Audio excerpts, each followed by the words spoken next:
You are mid-sentence. You know exactly what you are trying to say. The thought is completely formed, the meaning is right there, fully intact. And then, the word simply is not. You pause. You reach. The person in front of you watches you search, and that watching, that patient, careful, slightly concerned waiting, is somehow the worst part of the whole thing. You land on something close enough. You move on. But the conversation has changed, and you both know it. That is not getting older. I want to be very clear about that right now. That specific failure, the thought present, the word absent, the circuit broken somewhere between the two, is a neurological symptom. It has a biological cause. And for a significant number of the patients I see in their 50s and 60s, I can trace that cause directly to something they are eating almost every single day. Something they were told was fine. Something sitting in almost every cabinet in America right now. If this has been happening to you, you need to watch this to the end, because what I am about to tell you is the thing that finally explains it. I'm Dr. Eleanor Vance, 32 years in clinical neurology, and the symptom I hear described more than almost any other, more than general forgetfulness, more than spatial confusion, is exactly what I just described. The word that disappears mid-sentence. The name that vanishes while you are actively introducing someone. The specific, acute humiliation of knowing precisely what you mean and being unable to produce it while someone watches you try. The dietary guidance that has failed these patients is one of the most widespread and well-intentioned mistakes in modern nutrition. For 40 years, we told people to reduce saturated fat, switch to vegetable oils, choose processed foods labeled heart healthy, and eat low fat where possible. What we did not understand, and what the research has since made painfully clear, is that the industrial seed oils dominating that guidance, the canola, soybean, corn, and sunflower oils, baked into nearly every ultra-processed food on the shelf, undergo oxidation during processing and again during cooking. And the byproducts of that oxidation are potent drivers of neuroinflammation. Research on antioxidant defense pathways in the brain has shown that chronic oxidative load suppresses the very mechanisms the brain uses to protect itself. The brain's own defense system goes quiet under sustained dietary assault. And the language networks, the neural pathways that connect stored words to active speech, are among the most metabolically sensitive structures in the brain. They are among the first to degrade when oxidative interference accumulates. The word disappearing mid-sentence is not a memory problem. It is a signal problem. And you have been eating the source of that interference 3 times a day. This channel exists to give you the clinical information your appointment does not have time for. The kind that connects what you are experiencing to what is actually causing it, clearly and without condescension. If that is what you came here for, subscribe. Not for the count. Because you deserve a source that tells you the truth about your own biology and trusts you to do something with it. And if that mid-sentence freeze, that reaching, that watching, is something you have lived recently, type the word "stuck" in the comments right now. Because that feeling of being stuck between a thought and a word has a name. It has a mechanism. And by the end of this video, you will understand both. Here is what is actually happening when a word disappears mid-sentence, and why it is not the thought that is broken. Language retrieval is one of the most complex operations the brain performs in real time. When you form an intention to say something, your brain fires a retrieval signal across a network of neurons connecting meaning, stored vocabulary, and motor speech. That signal has to travel cleanly across intact pathways without interference to arrive at the word fast enough to keep pace with a live conversation. Now imagine that those pathways, those neural junctions where the signal has to jump from one neuron to the next, are coated with oxidative residue. Not destroyed, not severed, just corroded. The signal fires, it travels, it reaches the junction, and at the corroded contact, it weakens, it stutters. Sometimes it makes it through. Sometimes it doesn't quite arrive. And you stand there, mid-sentence, completely aware of the thought that sent the signal, unable to explain why the word at the other end never showed up. That corrosion is real. It is tau protein and beta amyloid accumulation sitting on the neural architecture. It is nerve growth factor declining, the biological signal that maintains the connectivity of those pathways, dropping below the threshold required to keep them functional. It is oxidative stress, driven in significant part by the dietary fats I described, accumulating in neural tissue and progressively impairing the signal's ability to travel cleanly. The thought is not gone. The word is not gone. The contact is corroded. And unlike a wire that has been cut, a corroded contact can be cleaned. A 2023 study isolated a specific compound from tamarind that produced direct, measurable reductions in tau protein and beta amyloid levels in the neural architecture, alongside documented improvements in memory retrieval function in research models. The mechanism responds to targeted intervention. The corrosion can be cleared, but it will not clear itself, and it will not clear from dietary changes alone once the accumulation has reached the level where symptoms are appearing. I want to acknowledge what you have probably already tried, because the patients who end up in my office on this issue are not people who have been ignoring it. If you added omega-3 supplements or started eating more fatty fish because someone told you it would protect your brain, you were adding a beneficial signal to a system that was already being flooded with oxidative interference from another direction. Omega-3s are genuinely neuroprotective. They cannot outpace a daily dietary load of oxidized fats.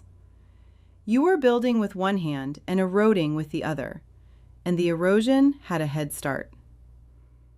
If you switched your cooking oil to something labeled heart healthy, canola, vegetable blend, anything refined, on the advice of a cardiologist or a nutrition label, you may have reduced saturated fat while increasing exactly the oxidative compounds most directly implicated in the symptom you were trying to fix. The label addressed your heart. No one checked what it was doing downstream, inside neural tissue. And if you have tried word games, crosswords, vocabulary apps, anything designed to exercise the retrieval pathway, you know the specific frustration of getting better at the game while the real-world problem continues. Exercising a corroded circuit does not clean the corrosion. It just stresses a compromised system more. You were not wrong to try. The tool was wrong for the problem. Here's what happens when the actual source of the interference is addressed. Not managed, addressed. Day 1. Nothing you can point to clearly. The neuroinflammatory load from accumulated dietary oxidative stress does not lift overnight, and I would not trust anything that claimed it did. What begins on day 1 is a quieting at the cellular level. The antioxidant defense pathways that have been suppressed by chronic oxidative burden start to recover their sensitivity. The brain's repair signaling, long held below its functional threshold, starts to stir. You may feel by the end of the day that your thoughts are marginally more available. Not sharp, just slightly less effortful to reach. And before I go further, I want to say this plainly. What follows only happens with the right intervention, one that targets the specific failure points in the mechanism I just described, the corrosion, not just the signal. A general supplement that adds nutrients to an impaired system produces nothing you will be able to feel, because it never touches the pathway. What I describe next requires the right tool. Day 3. You are on a call with your sister. The conversation is moving at its normal pace. the kind you used to navigate without thinking, that has become something you manage carefully. She brings up someone from years back, someone whose name has been slipping from you for months in a way that has started to feel like a countdown. And the name is there, immediately, cleanly, without the half-second of white noise that has preceded every retrieval attempt for longer than you want to calculate. But the moment that stays with you afterward is not the name. It is the absence of the freeze. The specific, involuntary, internal lurch that precedes every word retrieval attempt in conversation. The bracing, the scan, the quiet prayer simply does not happen. The circuit fires, the word arrives, and you stay present in the conversation instead of disappearing behind your own eyes for a fraction of a second to search. Day 2. What was happening behind the scenes? That phone call was not spontaneous recovery. 48 hours earlier, a process entirely invisible to conscious experience was already running. Autophagy, the brain's cellular cleanup process, had begun to accelerate, breaking down the tau protein deposits compacted along the language retrieval pathways. The antioxidant enzyme systems, suppressed by years of dietary oxidative load, were beginning to reactivate, scavenging the reactive oxygen species that had been corroding neural junctions. And nerve growth factor synthesis was coming back online, the biological maintenance signal that keeps those pathways connected and conductive. You did not feel any of that on day 2, but the circuit that fired cleanly on day 3 was repaired on day 2, quietly, while you went about your day. Day 5. The change becomes social. You are at dinner, family around the table, people who have been watching carefully without saying so. And you are in the conversation fully, not narrating yourself through it, not tracking your own fluency, not managing a subtle performance of being fine while something corrects and catches internally. You are just there, contributing, following threads, landing on words without effort. At some point, you realize you have not rehearsed a single sentence before speaking it. And across the table, the quality of attention on you has changed. The careful, loving vigilance of someone who is quietly frightened for you, that specific texture, is not there tonight. Something they were bracing for is not arriving. Something you were bracing for is not arriving either. Day 7. Patients describe this moment consistently, and the consistency is what makes it worth noting. It is not euphoria. It is not a dramatic announcement of recovery. It is a quiet Tuesday morning when you say something, to yourself, out loud, in the car, and the sentence completes the way sentences used to, without effort, without lag, without the background process of worry running underneath every spoken thought. You feel like someone who speaks their mind, because you do, again. Let me be direct about something. After everything I have described, the oxidative corrosion of the language retrieval pathways, the tau and beta amyloid accumulation on the neural architecture, the collapse of nerve growth factor below the maintenance threshold, virtually nothing marketed for brain health is designed to address any of it specifically. When I evaluate a formula for this mechanism, there are 4 criteria I will not compromise on. First, it must drive nerve growth factor synthesis directly. The connectivity of the neural pathways involved in language retrieval is maintained by NGF. When it drops, the pathways degrade. Restoring it is not optional. It is the foundational repair signal the brain cannot generate adequately on its own once the decline has progressed. Second, it must scavenge reactive oxygen species at the neural level, not with a broad antioxidant that the body dilutes across all tissues, with compounds that have demonstrated specific neuroprotective activity, reaching and protecting the neural junctions where the signal breaks down. Third, it must reduce existing tau and beta amyloid accumulation on the pathways, not future accumulation, what is already there. The corrosion already on the contact is what is breaking the signal. Anything that only addresses new deposits arriving leaves the existing interference exactly where it is. Fourth, it must absorb and reach the brain. Most capsule-based supplements lose significant potency before crossing the blood-brain barrier.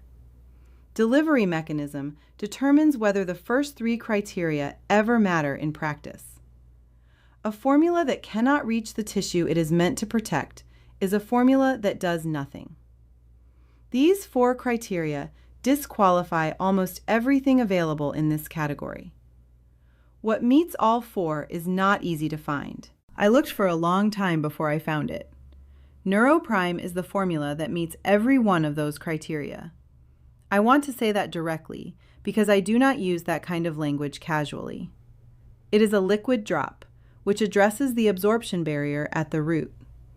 Its formulation includes lion's mane, the compound most directly and specifically linked to nerve growth factor synthesis, and the tamarind isolate connected to the tau and beta amyloid research I walked through in the mechanism section.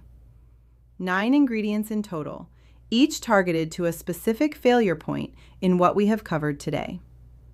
The link below this video goes to a page that explains the full science behind the formula, what each ingredient targets, what the research says, and why this specific combination was built the way it was. If the mechanism I described today is the mechanism you have been living with, if the corroded contact, the signal that doesn't arrive, the sentence that stalls mid-flight is something you recognize, that page is the next thing I would read.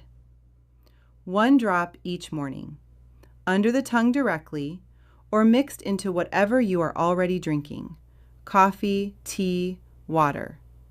10 seconds. No new protocol, no complicated regimen, no dietary overhaul required on top of it. Most people notice a genuine shift in fluency and retrieval ease within the first week. Subtle, but real.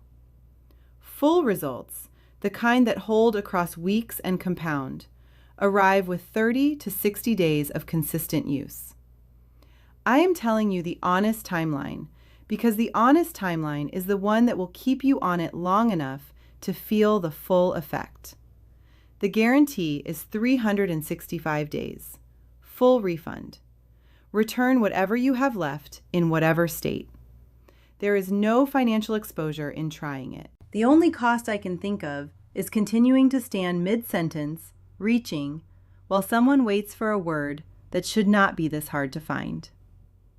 Before you close this, type the word "found" in the comments. Because the version of you that speaks fluently, that finishes thoughts, that reaches for a word and finds it immediately, that person is not gone. The signal is still there. What we have talked about today is how to clear what is sitting between you and it. And if someone in your life has been laughing off the lost words, finishing sentences for you gently, just often enough that you both notice, share this video with them. Not as a comment on what you've observed, as something that finally explains it. Your next conversation does not have to feel the way the last one did. That is worth something. Go read the page.